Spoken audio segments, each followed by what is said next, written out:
Berlin, 1942. In smoke-filled officers' mess halls, the laughter of Luftwaffe aces carried across the room. Germany's fighter elite, men who had carved their reputations in the skies over France and Russia, viewed America's Air Force with disdain. To them, the United States produced machines, not warriors. Their Messerschmitt Bf 109s and Focke-Wulf Fw 190s had proven their worth time and again, while the Americans fielded what they derided as clumsy machines, fighters too short-ranged, too fragile, too slow to survive deep over the Reich.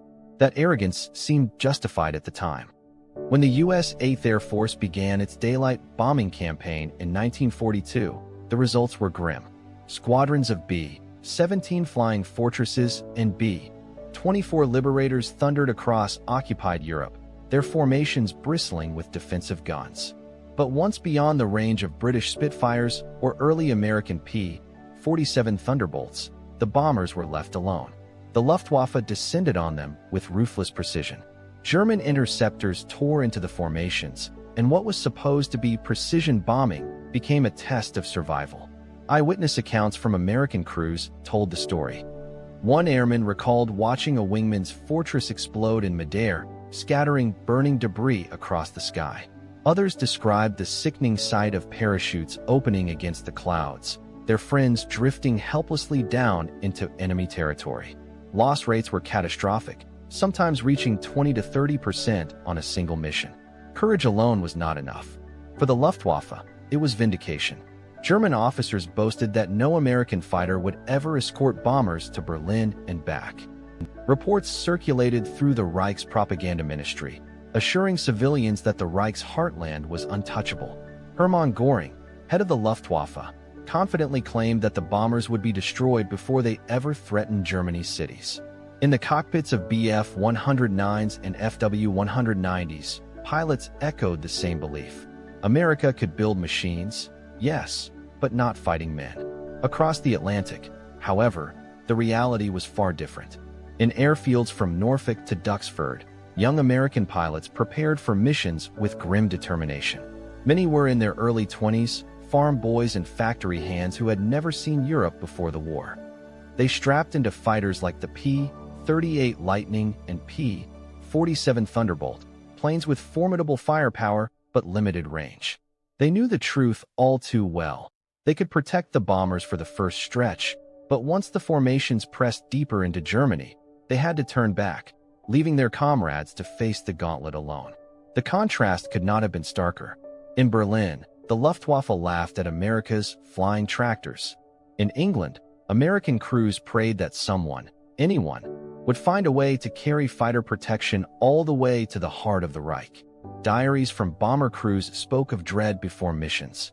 "We go in," one pilot wrote, "but we do not come out whole." By late 1943, the stakes were unmistakable. Without an answer to Germany's air superiority, the daylight bombing campaign risked collapse. The Luftwaffe believed their dominance would last forever, that their sleek fighters would always hold the skies. Yet history was already turning against them. In workshops and factories across America and Britain, a new machine was taking shape, one that would silence the laughter in the Luftwaffe and change the war in the air forever. The chapter closes with that sound of confidence, the chuckle of German pilots in 1942, echoing faintly against the reality of flaming wreckage above Schweinfurt, Regensburg, and Bremen. They believed the Reich would never see an American fighter over Berlin. They were wrong. In the winter of 1940, Britain stood alone against the might of Nazi Germany. The Luftwaffe had ravaged its cities during the Blitz, and while the Royal Air Force had survived the Battle of Britain, it was painfully clear that new aircraft would be needed for the long war ahead. The British Purchasing Commission turned to the United States, requesting fighters to bolster their strained squadrons. Curtiss offered the P-40, but North American Aviation proposed something bold. They would design an entirely new aircraft, from the ground up, in record time. What emerged from the drawing boards in just 117 days was the NA-73X prototype, the aircraft that would become the Mustang. Sleek and low-slung, it was built for speed at low altitudes, intended as a ground support and reconnaissance fighter. Early models, powered by the Allison V1710 engine, performed well in tests but struggled above 15,000 feet. Over the skies of Europe, where bombers flew and interceptors prowled, such limitations were fatal. To most observers, the Mustang seemed destined for mediocrity, useful in secondary roles, but never a war winner. It was here that fate intervened. In 1942, British engineers at Rolls-Royce asked a simple but revolutionary question. What if the Mustang were fitted with the Merlin engine, the same power plant that had given the Spitfire its edge in the Battle of Britain? The results were astonishing. When the prototype roared to life with the Merlin engine, test pilots immediately sensed the transformation. The aircraft climbed faster, flew higher, and handled with an elegance no one had expected. One pilot later recalled that the new Mustang felt like a different machine altogether, a fighter that wanted to leap into the sky. The performance numbers told the story. The Merlin-powered Mustang could reach speeds of over 430 miles per hour, with a combat range of more than 1,600 miles when fitted with drop tanks. Suddenly, the dream of escorting bombers all the way to Berlin and back was no longer fantasy. It was possible. American industry seized the opportunity. In 1942 and 1943, factories in Inglewood, Dallas, and beyond were retooled to produce the P-51B and later the iconic P-51D. Production lines hummed around the clock, welders and riveters, many of them women filling in for men at war, assembled wings, fuselages, and engines at a pace that stunned German intelligence. By the end of the war, more than 15,000 Mustangs would roll out of American factories, a testament to the industrial might the Axis had so badly underestimated. For engineers and workers, the transformation was deeply personal. One North American aviation worker later remembered walking through the assembly line at midnight, sparks cascading from welders, and thinking, each one of these planes might bring a crew home alive. The Mustang was no longer just a machine. It was hope made of aluminum and steel. Meanwhile, across the Atlantic, German officers dismissed reports of the new fighter. To them, the idea that American industry could produce an aircraft to rival the Messerschmitt Bf 109 or Focke-Wulf Fw 190 seemed laughable. They continued to boast that the Reich's airspace was untouchable. But on test fields in Britain and America, the laughter was already fading. The Mustang had been forged in desperation, born of necessity, and perfected through ingenuity. By late 1943, as the first Merlin-powered P-51s entered combat, the stage was set. The Luftwaffe still believed in its dominance. American bomber crews still prayed for salvation. And now, streaking down runways in England, the Mustang was preparing to write a new chapter in the history of air power. The farmers' sons who had climbed into bombers with dread would soon look skyward with relief, because above them, the long-range escort they had dreamed of was finally here. The Mustang was ready to challenge the Reich. By 1942, the U.S. 8th Air Force had planted its flag in England and set its sights on Germany. The doctrine was simple, bold, and deeply dangerous: precision daylight bombing. American commanders believed that heavily armed bombers flying in tight formations could fight their way through enemy skies, strike critical targets, and return without escorts. In theory, the B-17 Flying Fortress and B-24 Liberator, bristling with machine guns, could protect one another. In practice, the skies over occupied Europe proved otherwise. The first raids into France and the Low Countries were manageable, but as the bombers pushed deeper toward industrial hubs like Bremen, Regensburg, and Schweinfurt, the Luftwaffe was waiting. Squadrons of Messerschmitt Bf 109s and Focke-Wulf Fw 190s descended upon the formations with ruthless efficiency. German pilots, veterans of the Battle of Britain and the Eastern Front, tore into the lumbering bombers. Survivors later remembered the terror. One gunner recalled looking out from his turret to see a wingman's fortress burst into flames, spinning downward as parachutes opened against the smoke-stained sky. Another spoke of the dreadful radio calls, clipped and panicked. Bandits, 11 o'clock, closing fast. Even when the bombers reached their targets, the price was staggering. The raids on Regensburg and Schweinfurt in August and October 1943 became infamous. Factories producing critical ball bearings were struck, but at a cost that nearly crippled the 8th Air Force. On those missions, More than 60 bombers were lost in a single day. Hundreds of airmen never returned, killed, wounded, or captured as prisoners of war. Photographs of empty bunks in English air bases told the story with haunting clarity. German propaganda wasted no time. Newsreels in Berlin boasted of American air armadas reduced to wreckage. Commentators mocked the arrogance of daylight raids, declaring that the Reich's airspace was secure. Luftwaffe aces, many with dozens of kills to their names, bragged that America could never sustain such losses. And to a degree, they were right. By late 1943, the survival rate for bomber crews hovered near 50% on deep penetration missions. Some crews referred to their tour of duty not as 25 missions, but as 25 chances to die. Yet even amidst despair, there was resolve. Crews climbed into their bombers, each morning knowing the odds. Letters home spoke of dread mixed with duty. One pilot wrote to his family, "We go again tomorrow. The flak will be heavy, the fighters worse. But if we stop, the war drags on, and more will die." These words carried the weight of a generation that refused to give in, even as the Luftwaffe seemed invincible. The toll was not just human, but strategic. Factories in Germany remained intact. Oil refineries continued to fuel the Wehrmacht, and the Reich's war machine rolled on. Without long-range escort fighters, the entire concept of daylight bombing was in jeopardy. Britain's Royal Air Force had already shifted to night bombing, accepting less accuracy in exchange for fewer casualties. American commanders, however, held firm to their doctrine. They believed precision could cripple Germany's industry, if only the bombers could be protected. That need became painfully clear in every debriefing room. Charts with missing aircraft, lists of lost crews, and photographs of smoking wreckage painted the same message. Courage alone was not enough. A new weapon was required, one that could fight its way across Europe, shield the bombers, and strike fear into the Luftwaffe. In the shadow of Schweinfurt and Bremen, the dream of such an escort became not just desirable but essential. Without it, the road to Berlin was paved with fire and death. With it, there was hope. And waiting on runways, not yet fully unleashed, was the aircraft that would change everything, the Mustang.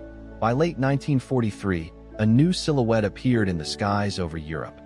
Sleek, fast, and unlike anything the Luftwaffe had yet faced, the P-51 Mustang entered combat. Its introduction marked a quiet but profound turning point in the air war. Until then, American bombers flying over France, the Low Countries, and Germany had suffered unbearable losses once their escorts turned back. The Mustang changed that equation. Equipped with external drop tanks, the P-51 possessed an extraordinary range, stretching deep into German airspace and even to Berlin itself. For the first time, American commanders could envision daylight raids that would survive the gauntlet of German fighters. Pilots, many no older than 22, strapped into cockpits and took the Mustang aloft, discovering just how far it could be pushed. On the ground, bomber crews marveled as their new escorts stayed with them longer than any fighter before. One airman recalled the relief he felt when, over central Germany, he looked out from his B-17 and saw P-51 still weaving above the formation. For the first time, he later said, "We believed we might come home." German pilots, once dismissive, were the first to understand that something had changed. Veteran Luftwaffe aces had grown accustomed to chewing through American escort screens of P-47 Thunderbolts and P-38 Lightnings, whose limited endurance forced them to turn back at the German frontier. But the Mustang refused to leave. Its Rolls-Royce Merlin engine gave it speed at altitude, its climb rate matched the best the Reich could send, and its agility stunned those who tried to engage it in a turning fight. Luftwaffe diaries capture the moment of realization. One German pilot wrote bitterly that the Americans had found a fighter that could stay over our homeland, and it was faster than our Messerschmitts. Another noted with frustration that the Mustang climbs like the devil and dives like lightning, leaving little room for traditional Luftwaffe tactics. For American pilots, the Mustang inspired both confidence and awe. Training manuals emphasized discipline, but in combat the aircraft revealed itself as forgiving and lethal.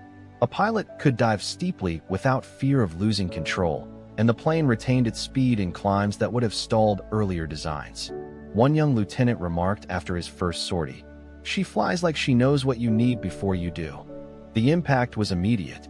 Over France and Holland, the Mustang began to carve into the Luftwaffe's confidence. German formations that once attacked bombers with impunity now found themselves intercepted, their maneuvers countered by escorts that could chase them down across the continent. The hunters were becoming the hunted.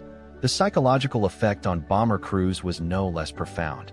Missions that once felt like one-way trips gained a fragile but growing sense of hope. Veteran crews described how morale shifted when they realized their escorts would not vanish at the Rhine. Instead, Mustangs were still overhead as the formations droned deeper into Germany. Their contrails crossed above the bombers, white scars against the blue, silent promises that the Reich no longer controlled its skies.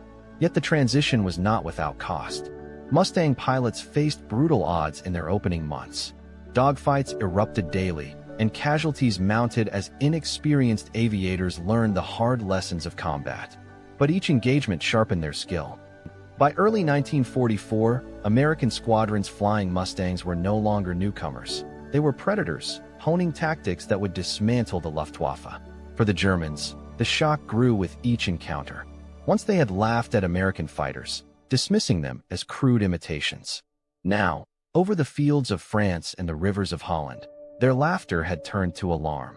The Mustang had arrived, and with it came the shadow of America's vast industrial promise. A fighter that would not leave, a guardian that would turn the tide of the air war. On the morning of March 4, 1944, the sound of engines rolled across English airfields. Hundreds of B-17 flying fortresses and B-24 Liberators lifted off, heavy with bombs destined for the heart of the Reich. But this time, something new joined their formation. Sleek and deadly, P-51 Mustangs formed a protective shield around the bombers, their external drop tanks gleaming in the cold light of dawn. For the first time in the war, American fighters were about to accompany their charges all the way to Berlin. What had once been a Luftwaffe boast, that no U.S. fighter would ever darken the skies above the German capital, was about to be shattered. The bomber crews felt the difference immediately. In earlier missions, they had watched with dread as their escorts peeled away near the German frontier, leaving them to face the Luftwaffe alone. This time, as contrails stretched across the cold March sky, the Mustangs stayed with them. A gunner later recalled the relief. "We saw them still flying cover as we passed into Germany. That's when we knew. This was not like before." The Luftwaffe, caught unprepared, scrambled interceptors from airfields across central Germany. Messerschmitt Bf 109s and Focke-Wulf Fw 190s clawed for altitude, confident they would find the bombers exposed as they had so many times before. Instead, they found Mustangs waiting. Dogfights erupted directly above German soil. Veteran Luftwaffe aces, many with dozens of kills, suddenly found themselves matched or outmatched. The Merlin-powered Mustangs climbed as fast as the Bf 109s, turned as sharply as the Fw 190s, and dove with terrifying speed. German diaries record disbelief. One pilot admitted bitterly that the Americans had brought a fighter to Berlin itself, and it is better than ours. The battle raged across the capital's skies. Contrails twisted into white scars above the city, as bombers held their formations and Mustangs slashed into enemy interceptors. Civilians on the ground watched in horror as burning aircraft fell through the clouds, some German, some American, both feeding the growing inferno of the air war. For the Luftwaffe, the losses were more than numbers. By early 1944, their ranks were already depleted. Each downed pilot represented not just a machine destroyed, but years of irreplaceable combat experience lost. The Mustangs were not content merely to defend the bombers. They hunted. Squadrons roamed ahead of the formations, diving on German airfields, strafing runways, and ambushing aircraft before they could even climb into the fight. The psychological blow was devastating. For years, Berlin had seemed untouchable during daylight.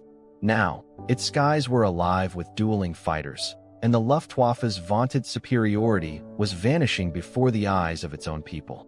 American commanders recognized the moment as a turning point. With the Mustang, The 8th Air Force no longer relied solely on courage to push into the Reich. It had the means to fight and win. Eyewitnesses on both sides remembered the day. A Mustang pilot described the thrill of chasing a German fighter across the rooftops of Berlin, saying later, "We had brought the war to their doorstep." On the ground, German civilians cowered as aircraft screamed overhead, realizing that the shield of the Luftwaffe was failing. By nightfall, the evidence was undeniable. American bombers had struck Berlin and returned with fewer losses than ever before. The Luftwaffe, once confident that it could bleed the 8th Air Force to death, had been forced into a defensive war it could not sustain. The March 4th raid was more than a tactical success. It was a signal to both nations that the air war had changed irrevocably. The Reich skies no longer belonged to Germany. They belonged to the Mustang. And from that day forward, every mission into the heart of Europe carried with it a new certainty. The hunters were now the hunted, and the road to victory would be paved in contrails stretching all the way to Berlin.